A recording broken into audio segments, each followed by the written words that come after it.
countries and different cultures. That's one of the things I teach, and they're all Mexicans. It's disgusting.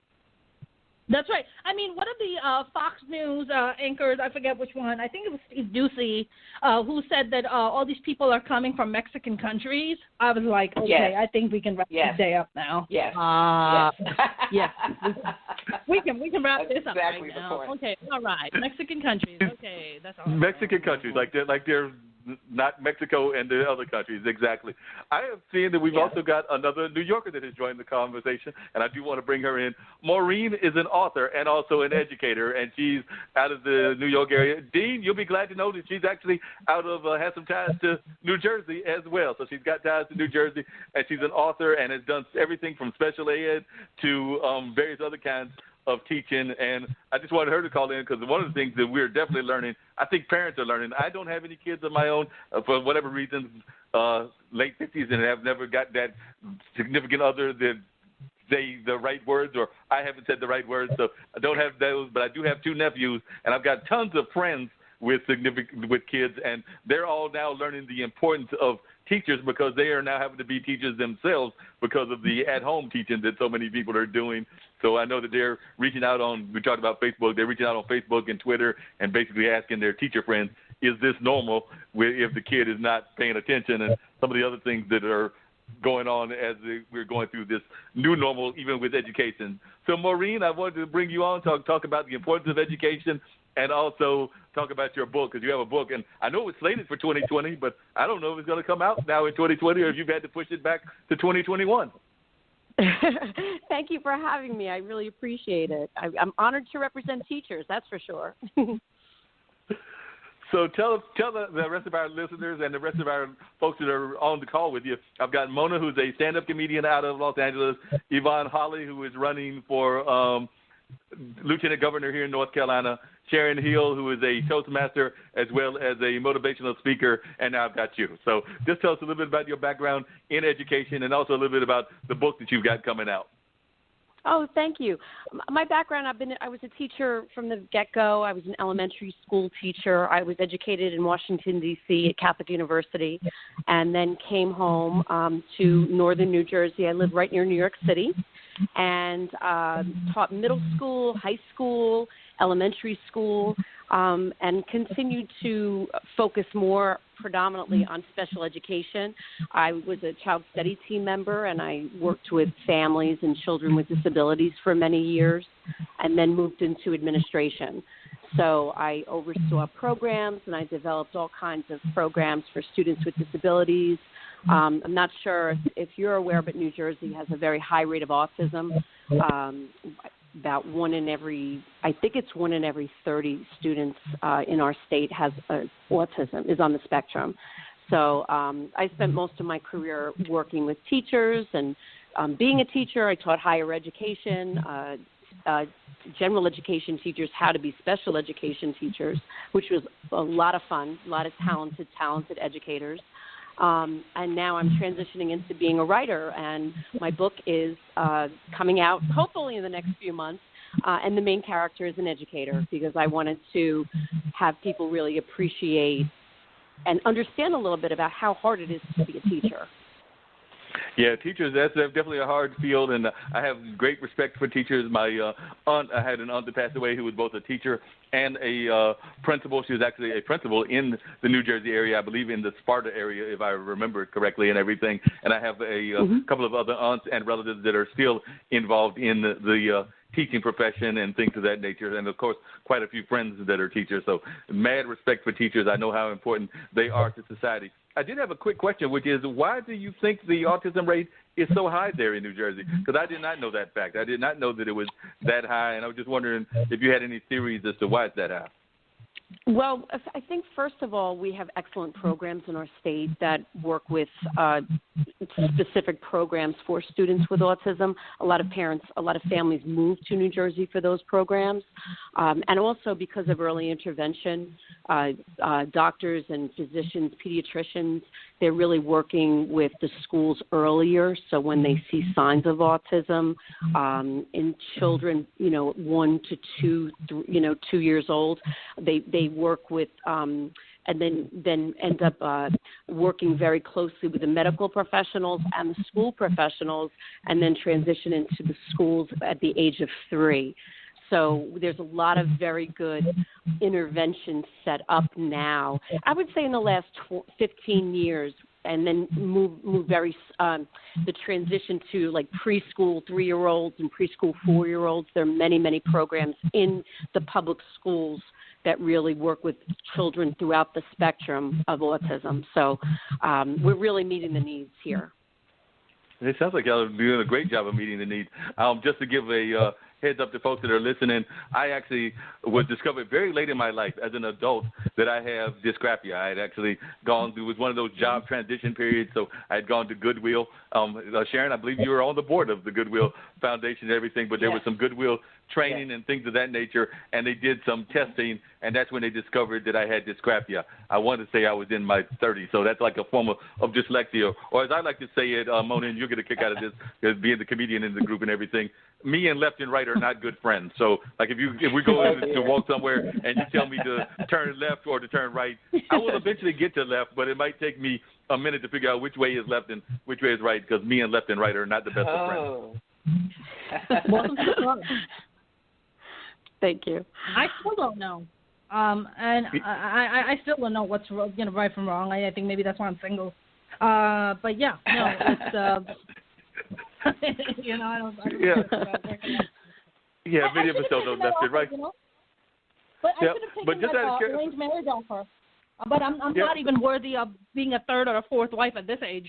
So, yeah, I mean, I definitely missed out on the arranged marriage part, tell you that, because I look at them and I'm just like, oh, wow, you get to stay home and just do whatever you want? That sounds like a really good offer. I really missed out on that one.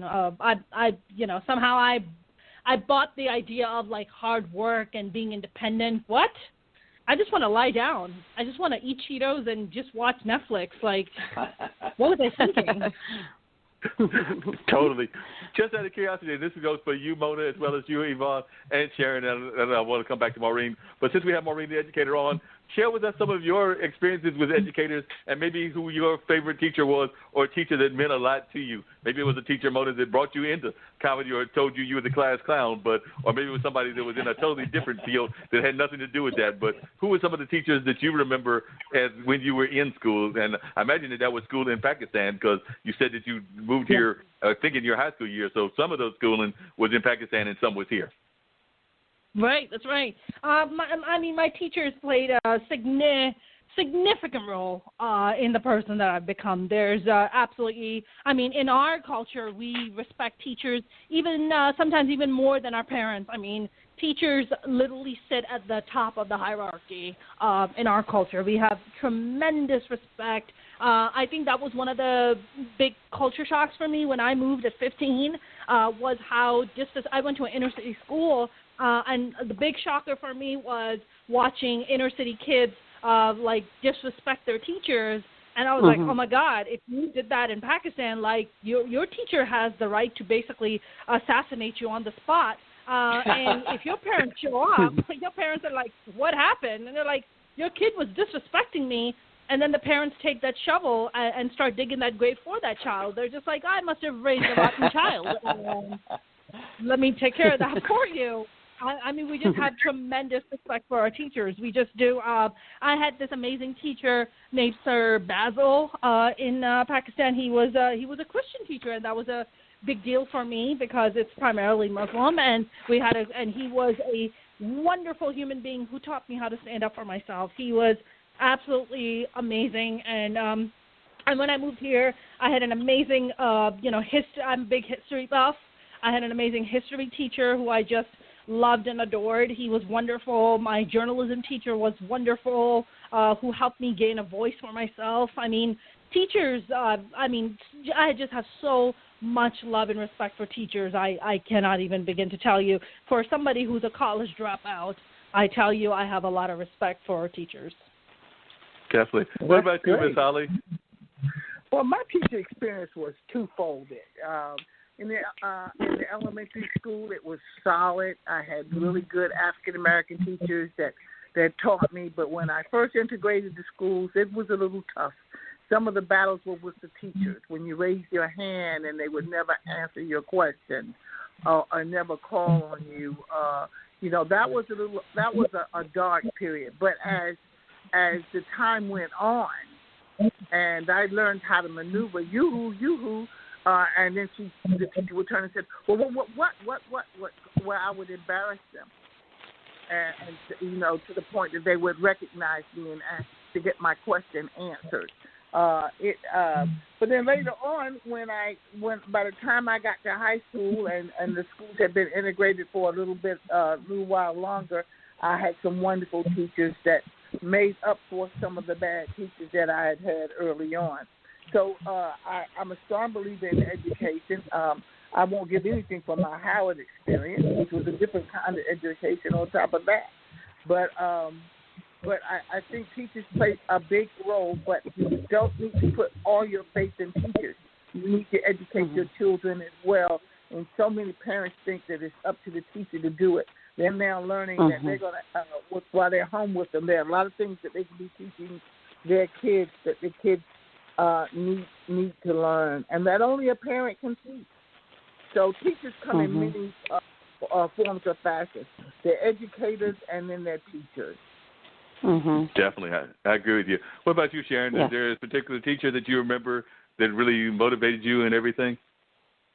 Her name was Miss Ennis, Ennis, and she put me on a path in 5th grade that stuck with me even to today. And what did she do? She made me love English, the English composition, how to write. I've written 6 books. She did everything, without even knowing, it just stuck with me that I got a passion. My goal in life was to become an English teacher, but of course I learned how to play bid whist and flunked out of college. Anybody here play cards? Spades, whist, flunked out of college. But I eventually got back and I got my MBA, but Miss Ennis is the one who, throughout my life, I have to thank her for just getting me started with English, just proper English, how to speak properly. And when I hear the ebonics that we hear, I just want to cringe. Let's say it right, people. I can't stand lazy talk. So it was Miss Ennis. And that was 5th grade, which was more than 20 years ago. I promise you that. Understood. How about you, Maureen? Is there anybody that you remember really well being a teacher that really struck you? It's funny. I had some amazing high school teachers, and I went to a small high school, a small all-girls high school in inner city, and every teacher I had inspired me. The one person that mentioned being a writer, I had great English teachers. I had great Spanish teachers. So my high school teachers really helped me instill the love of education. But the commenter who also said that teachers are also, quasi-parents sometimes. They're also collaborators with parents. It's so important that there's like a collaboration between the home and the teacher. And then obviously it works so much more effectively in the schools. But I just always loved all my teachers, always, especially at high school. Yep. Yeah, I had several good high school teachers myself as well. But I do have one story that I remember that was quite hilarious. I was actually sharing it on a Facebook page with one of my friends that was having issues with their young student and everything. But it was a case where it talked about cultural differences. I had a teacher.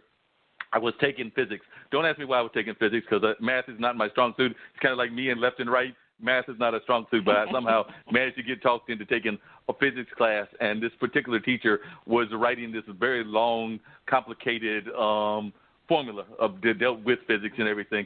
And halfway through the process, in probably one of the thickest accents that I've ever heard back in that day, and I was in high school, they basically, because they were like almost like a teacher assistant, so they weren't like a full-time teacher as I recall it, they basically admitted that they weren't sure what they were doing either. So we all just bust out laughing. So we're sitting there going like, wait a minute. Aren't you the one who's supposed to be teaching us? Right.